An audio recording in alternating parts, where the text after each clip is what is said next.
বিয়ের আগে বউরে বলে দিবেন, শোনো বউ, আমি কিন্তু বড় তেড়া যুবক, আমি কিন্তু 2 নম্বর পথে কামাই করব না। অতএব অন্য মানুষদের বউদের মতো সকাল বিকাল শাড়ি পাল্টাবা আর 3 পিস পাল্টাবা, মার্কেটে যায় কেনার পরে বলবা শুধু কার্ডের ঘষা দেন আর বিল দেওয়া হয়ে যাবে, এগুলো কিন্তু আমার দ্বারা হবে না। আমি কিন্তু হালাল খোর, আমি হারাম খোর না।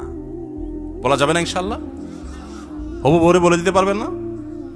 বেশিরভাগ ক্ষেত্রে দেখবেন ওই মেয়ে বলবে, আব্বু না, সমস্যা আছে ছেলের, কারণ তার দরকার কি?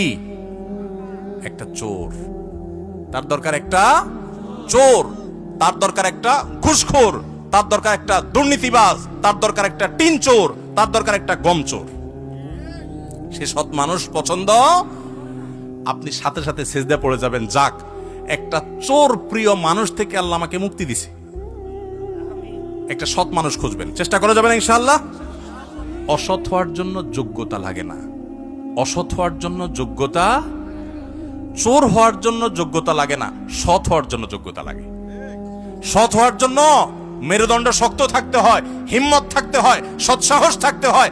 বাবাকে বলতে হয়, বাবা আমি চুরি করব না।